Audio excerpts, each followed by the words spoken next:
The camera lingers on Aaron Goodwin's face, etched with exhaustion and disbelief, as if the weight of unseen worlds has finally landed. The newsroom around him hums with muted chaos, but Aaron is suspended in a moment that feels outside time. A single headline flashes, "It's not what we expected." Behind the words lies an unraveling story that will shatter public perception. The tragedy isn't in the event itself, it's in the revelation, the secret buried beneath layers of carefully curated appearances. Who holds the truth? Who will survive its exposure? And what does it mean when the messenger is as vulnerable as the story he carries? Every frame, every pause, every tremor of his hand hints at fear, guilt, and a loneliness only those who carry too much knowledge can understand. The audience is drawn in, compelled to witness the unraveling of a life on the edge of professional duty and human fragility. The question hangs like a blade: can anyone remain unscathed when the truth finally breaks through? The newsroom was silent, yet the silence itself pressed against Aaron, heavy and unyielding, a suffocating weight that seemed to echo every misstep of his life. The fluorescent lights overhead hummed faintly, their sterile glow reflecting off polished desks and dark screens, painting the room in shades of pale green and anxious gray. Aaron sat hunched over a bank of monitors, fingers hovering, restless, as though touching the keys could somehow anchor him to reality. Each frame of footage he scrolled through carried a whisper of the past, fragments of moments he had failed to fully capture or understand, moments that, once overlooked, had grown into shadows trailing him relentlessly. Memories flickered like old film reels. He was a boy in a crowded classroom, clutching notebooks too small to contain his curiosity, learning early that truth was fragile and often punished. His first failure came quietly, a story misreported, dismissed by mentors, a lesson in discretion draped in shame. It wasn't the humiliation that lingered, it was the knowledge that the world would move on while he carried the burden alone. The pattern repeated through adolescence and early adulthood, ambition shadowed by doubt, competence shackled by fear, integrity tested at every turn. The present mirrored the past in uncomfortable ways. A career-defining story replayed in Aaron's mind, a tragedy narrowly averted but seared into memory. He could still hear the voices, the hurried calls, the judgment that never truly left him. Ethical responsibility pressed on his chest like an invisible fist, a reminder that every word, every image, could change lives irrevocably. He exhaled slowly, the sound swallowed by the cavernous room, and leaned closer to the screens, tracing the arc of events that had long since left him isolated, misunderstood, yet painfully aware of the stakes. News alerts blinked at the corner of the screen, innocuous in appearance yet laden with threat, each headline a tremor of impending revelation. Aaron's eyes narrowed, pupils dilating in the dim light, scanning for patterns, inconsistencies, the faintest tremor of truth hidden beneath layers of curated appearances. He felt the familiar twinge of dread, a combination of fear and anticipation, that had accompanied every major story he had broken, only now amplified. Then the phone buzzed, sharp, abrupt, slicing through the fragile quiet like a blade. Aaron's hand trembled as he reached for it, the screen illuminating a single word that made his chest tighten: urgent. His stomach sank, a deep, visceral knot forming as the reality hit. This was not merely news. This was dangerous. A story that could shift perception, disrupt lives, and leave him exposed. The quiet newsroom suddenly felt smaller, oppressive, the shadows lengthening as if leaning closer to observe. He swallowed hard, heart hammering in a rhythm both frantic and inevitable, and realized that nothing could prepare him for what was coming.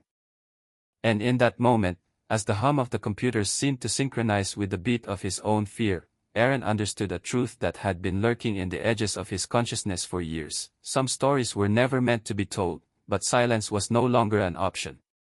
The audience is left with the question: what is the dangerous news, and can Aaron survive its revelation? Aaron walked through the empty newsroom, the soft glow of monitors casting long, distorted shadows across the floor, each step echoing like a heartbeat of memory. The present and past interwove seamlessly, as if the fluorescent light revealed more than the room itself. It illuminated the corridors of his own history. He remembered cramped classrooms where he sat at the back, scribbling notes feverishly while the teacher's voice droned on, a young mind straining to capture the nuance of words that felt heavier than the air around him. Words were weapons, shields, prisons, and Aaron learned early that silence often carried the weight of survival. Failures came quietly, almost invisibly. A misattributed quote, a mentor's disappointment, a story that never ran. Each small misstep embedded itself into the fragile architecture of his self-worth. The isolation of ambition was absolute. Even in the company of others, he felt a persistent distance, a chasm between the eagerness in his chest and the measured, cautious eyes of those around him. Brief friendships appeared like candle flames in the dark, flickering but never sustaining warmth long enough to dispel the cold certainty that he would have to walk alone. Every mentor lost to time, every misunderstood effort, left traces in the quiet corners of his mind, shaping the way he approached truth, responsibility, and the unspoken cost of honesty. Scenes shifted seamlessly in his mind. Present-day anxieties bled into memory, the buzz of a newsroom phone recalling the echo of childhood warnings, the glare of fluorescent lights mirroring the harsh spotlight of teachers' eyes. Each recollection carried the scent of fear, the taste of unfulfilled expectations, the tactile ache of a chest tight with unspoken questions. Am I enough? Will I ever be enough?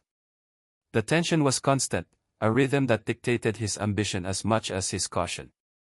Aaron's solitary reflection was punctuated by fleeting human connection, a colleague's smile, a mentor's advice long forgotten, a peer's brief nod of recognition.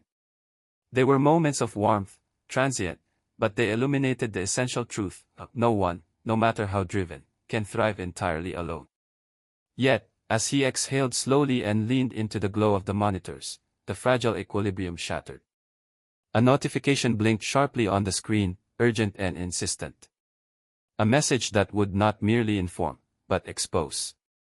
The story he was poised to reveal would not only alter the world's understanding, it would uncover the deepest corners of his own life, laying him bare in ways he could scarcely anticipate. The hum of the newsroom pressed closer, almost alive with expectation, while Aaron's fingers hovered over the keyboard. The shadows of the past coiled around him, whispering that every choice carries consequence. And in that quiet, suspended moment, the question lingered: could he face the truth without losing himself? The audience is left with suspense, anticipating the personal and professional exposure awaiting Aaron. Aaron's ascent felt both inevitable and isolating, a climb measured not in steps but in moments of recognition, applause, and subtle judgment. The newsroom had transformed into a stage where every broadcast carried the weight of expectation, every glance from a camera lens a mirror reflecting both achievement and inadequacy. Lights blazed overhead, harsh and unyielding, revealing every line etched into his face, every tremor in his hands, even as the audience remained unaware of the internal storm he carried. Success, he had learned, was never a shield, it was a lens, magnifying flaws, amplifying scrutiny, and exposing loneliness in ways that words alone could never describe. Key stories propelled him forward, exposés that earned accolades, investigations that won fleeting praise, moments of triumph that seemed to shimmer like fragile glass. Yet, behind the headlines, doubt lingered. Aaron could feel it in the silence after applause, in the measured nods of colleagues who observed without empathy, in the subtle hesitation of mentors whose trust was never absolute. The paradox of visibility and loneliness pressed against him relentlessly. He was celebrated and feared, admired and misunderstood, lauded for courage but questioned for every decision he made. Each achievement carried a shadow, the constant questioning, the gnawing anxiety that one misstep would undo everything. The psychological weight was cumulative, a slow erosion of confidence veiled beneath professionalism. In quiet moments, Aaron replayed interviews, scrutinized broadcasts frame by frame, imagining every judgment, every unseen misreading of tone or hesitation. He walked the newsroom corridors like a specter, recognized yet untouchable, each footstep echoing with the silence of unshared fear. The summit of success, he realized, offered no comfort, only perspective, a view from the top that isolated as much as it revealed. Then, just as he prepared for a moment that should have been triumph incarnate, a high-profile interview, a live broadcast that could define his career, an unmarked envelope appeared on his desk. It was mundane in appearance, almost inconsequential, yet the weight in his hands carried a gravity that silenced the hum of the newsroom. Inside, a photograph, a fragment of truth so explosive it could unravel years of carefully constructed reputation, so intimate it threatened to expose the very person Aaron had fought to control. His pulse quickened, fingers trembling, the fluorescent lights above seeming to dim under the tension. For a moment, time suspended itself. Colleagues continued in oblivion, cameras rolled, and Aaron faced the undeniable reality: his rise, his reputation, and perhaps even his sense of self were about to be tested in ways no accolade could prepare him for. The photograph was not just evidence, it was a summons, a challenge, and a warning, and Aaron knew, deep in the core of his being, that the next choice he made could alter everything. The audience is left with suspense, anticipating the devastating implications of the photograph and Aaron's imminent confrontation with truth. The newsroom had transformed into a labyrinth of tension. Aaron moved between glowing monitors, the soft hum of machinery a constant undertone to his racing thoughts. Every alert, every blinking cursor, felt like a heartbeat counting down to a revelation he both feared and needed to confront. His apartment offered no sanctuary. The dim overhead light cast elongated shadows over scattered notes and confidential files, each sheet a fragment of knowledge too heavy to ignore. Even the city streets became part of the unfolding drama, back alleys and quiet cafes where whispers of information leaked slowly, poisoning certainty with the ambiguity of rumor. Emotionally, Aaron was trapped in a relentless oscillation between duty and fear. Each choice demanded moral reckoning, every decision a potential violation of conscience. He could feel the gnawing anxiety in the base of his spine, the insomnia that had become a quiet companion, the isolation of a mind burdened with truths that no one else could carry. Psychological depth revealed itself in the small, almost imperceptible gestures, rubbing the bridge of his nose in exhaustion, staring at the blank walls for minutes that stretched into eternity, hands trembling as he traced over documents that could shatter lives. Clandestine meetings punctuated the days and nights, each encounter coated in secrecy and the unspoken dread of discovery. Confidential documents passed from hand to hand like fragile contraband, every envelope a potential spark of catastrophe. Aaron debated the ethics of disclosure, the personal and professional ramifications rippling through his conscience like tremors beneath the surface. He was acutely aware that revelation carried consequences beyond reputation: friends could be endangered, careers ruined, and even his own safety threatened. The responsibility of knowing weighed on him, heavier than any accolade or recognition. And then it came to the moment he had trained for, yet feared more than any failure: the live broadcast. Aaron adjusted his tie with trembling fingers, the camera's lens a merciless eye that penetrated beyond physical presence into the marrow of his mind.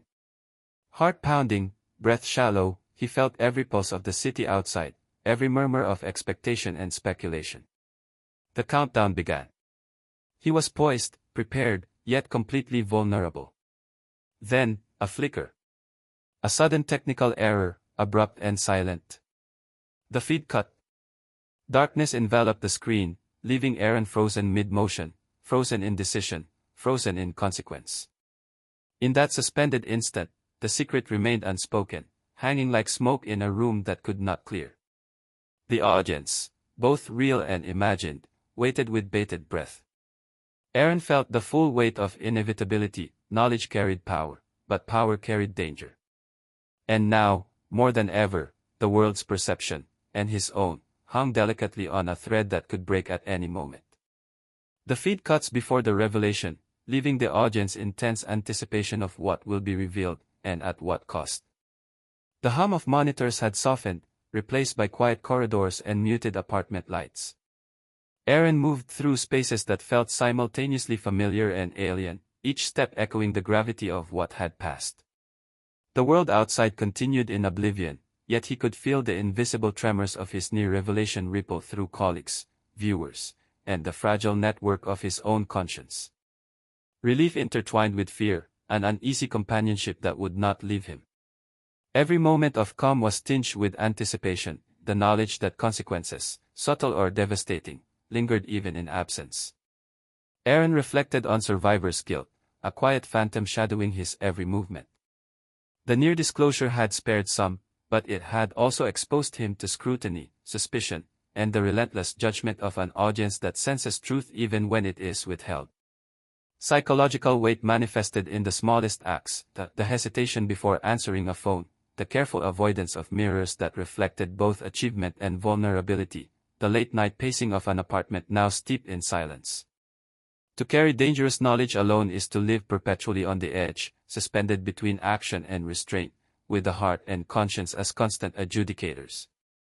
Moments of reflection unfolded as if in slow-motion cinema, interviews revisited, private confessions to trusted colleagues, the solitary replay of every choice and hesitation. Aaron confronted the impact of his decisions, the ripple effect of what might have been revealed and what was held back.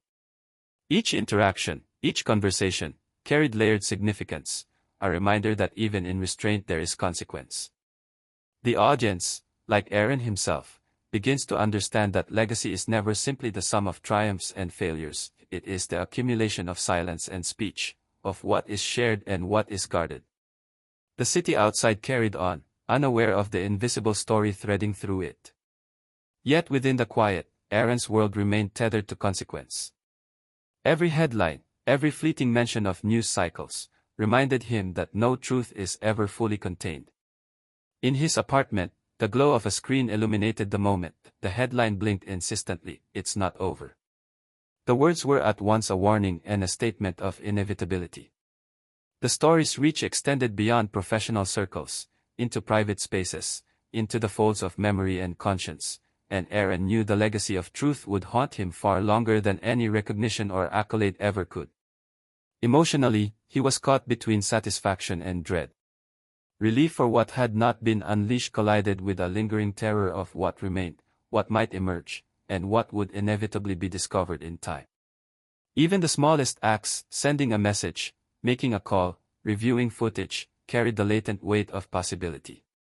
The story, like the consequences of its near revelation, remained unresolved, coiling silently beneath the surface of everyday life, an echo of the danger, responsibility, and human vulnerability Aaron had carried alone. And as Aaron stared at the blinking cursor, the room heavy with shadows, the audience is left suspended with a singular truth: news is never truly over, and the burden of revelation is never fully lifted. The legacy of carrying and almost revealing the story lingers, unresolved, echoing like a heartbeat in the quiet. The blinking headline, "It's not over," leaves the audience with a haunting, open-ended reflection on the consequences of truth.